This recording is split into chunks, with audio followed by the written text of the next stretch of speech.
नमस्कार, स्वागत आहे तुमचं माझ्या यूट्यूब चॅनलमध्ये ज्याचं नाव आहे स्वामी भक्ती मराठी। मित्रांनो, 21 जून 2024 वार शुक्रवार। तर या दिवशी आलेले आहे वटपौर्णिमा।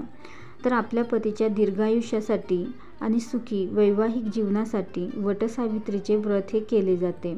तर असं हे व्रत कधी आणि कसे करावे, पूजा करताना कोणता मंत्र म्हणावा, उपवास कसा करावा, तर याची संपूर्ण माहिती आपण आपल्या या आजच्या व्हिडिओमध्ये बघणार आहोत। तर व्हिडिओ स्किप न करता संपूर्ण बघा आणि जे कोणी नवीन असेल या चॅनलवरती तर सबस्क्राईब करा। तर ज्येष्ठ महिन्यामध्ये येणारी पौर्णिमा, तर हा दिवस वटपौर्णिमा म्हणून साजरा केला जातो। तर या दिवशी स्त्रिया वटपौर्णिमेचं व्रत करतात आणि या व्रतात विवाहित स्त्रिया आपल्या पतीला उत्तम आरोग्य लाभावे, दीर्घायुष्य लाभावे म्हणून वडाच्या झाडाची पूजा करतात। तर असं हे व्रत 2024चं 21 जून शुक्रवारी आहे। तसेच या दिवशी पौर्णिमा तिथी प्रारंभ हा सकाळी 7:31 चालू होणार असून समाप्ती शनिवारी संध्याकाळी 6:37 पर्यंत असणार आहे।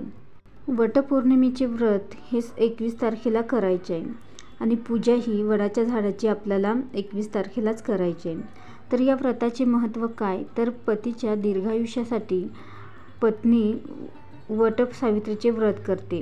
धार्मिक मान्यतेनुसार हे व्रत केल्याने पतीच्या सर्व अडचणी दूर होतात। वटसावित्रीच्या आख्यायिकेनुसार या व्रताच्या प्रभावामुळे सावित्री देवीचा पती सत्यवानाला मृत्यूची देवता यमराजाने जीवनदान दिले। याशिवाय हे व्रत ठेवल्याने वैवाहिक जीवनात येणाऱ्या समस्यापासूनही सुटका मिळते। वटसावित्री व्रताच्या दिवशी वटवृक्षाची पूजा केली जाते। तसेच या दिवशी उपवासही करायचा असतो। तर काही महिला संपूर्ण दिवसभर व्रत करतात, तर काही वडाच्या झाडाची पूजा करेपर्यंतच व्रत करतात।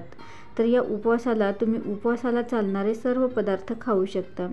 वटवृक्षाच्या खोडात विष्णू आणि मुळात परब्रह्मा आणि फांद्यांमध्ये शिव विराजमान आहेत। वडाच्या झाडाला बऱ्याच फांद्यांना पारंब्या असतात, तर यालाच सावित्री मातेचं रूप मानलं गेलं आहे। त्यामुळे वटवृक्षाची पूजा केल्याने देवांचे आशीर्वाद लाभतात। तसेच असे म्हटले जाते की मनातील इच्छाही पूर्ण होतात। संतान प्राप्तीसाठी देखील वडाच्या झाडाची पूजा करू शकतात। तर वडाच्या झाडाचे आयुष्य हे अखंड असते। ज्येष्ठ महिन्यातील पौर्णिमेला वटवृक्षाच्या सावलीत देवी सावित्रीने आपल्या पतीला पुनर्जन्म मिळवून दिले होते आणि या दिवसापासूनच वटवृक्षाची पूजा केली जाते आणि म्हणूनच आपण सर्वांनी आपल्या पतीच्या दीर्घायुष्यासाठी वटपौर्णिमेच्या दिवशी वटपौर्णिमेचे व्रत करून वडाच्या झाडाची पूजाही करावी। वटपौर्णिमेच्या दिवशी वडाच्या झाडाची पूजा करताना आपण जेव्हा धागा गुंडाळत असतो तेव्हा आपल्याला हा एक मंत्र आवर्जून म्हणायचा आहे। तर तो मंत्र असा आहे: वटमूले स्थितो ब्रह्मा, वटमध्ये जनार्दन, वटाग्रे तु शिवो, देव सावित्री वा संस्थिता। तर हा मंत्र आपल्याला म्हणायचा आहे। तर हा मंत्र म्हटल्याने यामुळे आपल्याला इच्छित फलप्राप्ती होत असते।